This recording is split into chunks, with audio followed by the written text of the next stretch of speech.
Welcome to legal learning hub. आपले स्वागत आहे या चॅनलवरती. आजच्या व्हिडिओमध्ये आपण एका महत्त्वाच्या लँडमार्क केस जजमेंटबद्दल पाहूया. तसेच त्या निर्णयाचा कायदेशीर परिणाम समजून घेऊया आणि शेवटी काही MCQ सोडवू. आजची केस आहे Maneka Gandhi versus union of India. Year of the case is 1978. So facts of the cases are, in short, I have prepared this flowchart. Like a passport, Maneka Gandhi यांचा पासपोर्ट सीज केला गेला होता कोणतेही कारण न देता. त्यांनी या गोष्टीला सुप्रीम कोर्टमध्ये चॅलेंज केलं. सुप्रीम कोर्टने सांगितले की कोणतीही फेअर प्रोसिजर केल्याशिवाय कोणाचाही पासपोर्ट जप्त करू शकत नाही. मग त्यानंतर आर्टिकल 21 वॉज एक्सपांडेड. व्यक्ती स्वातंत्र्यावर मर्यादा म्हणजे पासपोर्ट जप्त करणे हे व्यक्ती स्वातंत्र्यावर मर्यादा घातल्यासारखे आहे. त्यासाठी काहीतरी कोर्टाची प्रोसिजर फॉलो केल्याशिवाय तुम्ही कोणाचाही पासपोर्ट जप्त करू शकत नाही. Issue of the case was can personal liberty B restricted, can impound a passport म्हणजे एखादेच पासपोर्ट असं जप्त कारण नसताना करू शकतो का. Article 21 states that no person shall be deprived of his life or personal liberty except according to procedure established by law. लॉची कोणतीही procedure केल्याशिवाय कोणाचंही व्यक्ती स्वातंत्र्यावर मर्यादा घालणं चुकीचं आहे. Importance of case law. या केसमुळं 3 आर्टिकल एकत्र आले, त्यांना गोल्डन ट्रायंगल असं नाव दिलं गेलं. कोणते 3 आर्टिकल होते? आर्टिकल 14, आर्टिकल 19 आणि article 21.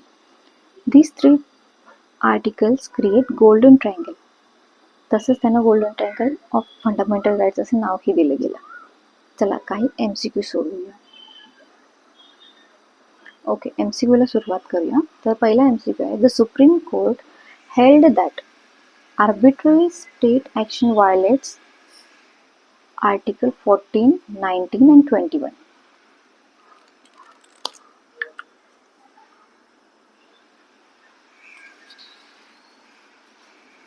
Which constitutional remedy was evoked? Article 32. Passport जप्त केल्यानंतर ना एखाद्या गोष्टीला चॅलेंज करण्यासाठी PIL फाईल केली जाते. ती PIL आर्टिकल 32 अंडर फाईल करतात.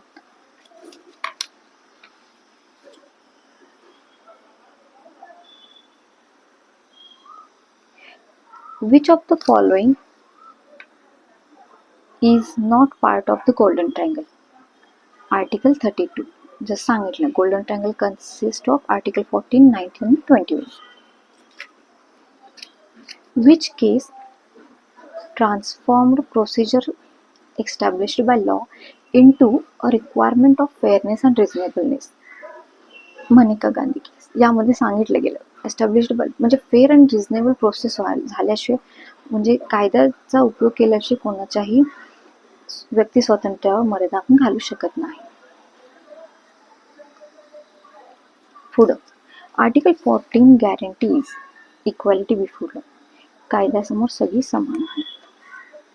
The golden triangle consist of सांगितल्याप्रमाणे 14, 19 आणि 21 आर्टिकल.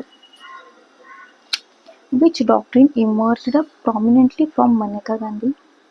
Due process principle. ही कन्सेप्ट आपण पुढच्या व्हिडिओमध्ये पाहूया. ड्यू प्रोसेस प्रिन्सिपल हे डॉक्ट्रिन या केसमधून प्रॉमिनेंटली इमर्ज झाले.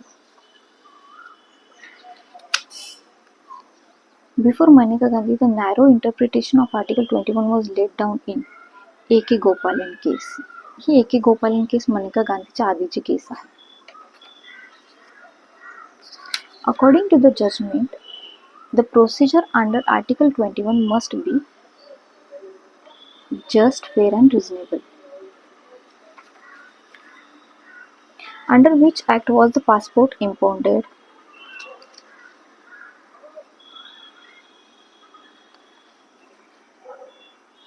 Passport Act 1967. The dispute in the case arose because her passport was impounded. त्यांचा पासपोर्ट सीज केला गेला होता म्हणून ही डिस्प्यूट सुरू झाली. Which article was the central focus of the case Article 21, Liberty and Life. Maneka Gandhi case is primarily associated with personal liberty under Article 21. Which case is known as the second Gopalan case because it revolutionized the interpretation of Article 21. Maneka Gandhi case. Second गोपालन केस. एक एक गोपालन केस आपण पुढच्या व्हिडिओमध्ये पाहू. The case strengthened judicial review over state action affecting liberty. Which constitutional principle was rejected by the court in Maneka Gandhi case? Each fundamental right exists in isolation.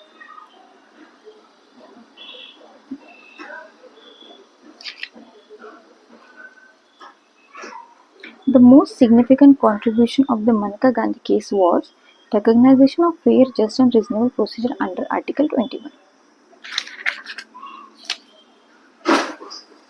The Maneka Gandhi judgment is often described as procedural revolution. म्हणजे जी process असते एखादी केस काढल्यानंतर किंवा एखाद्या गोष्टीवर बंधन आणण्यासाठी, ती procedure रिव्हॉल्युशनची केस मेनका गांधी आहे.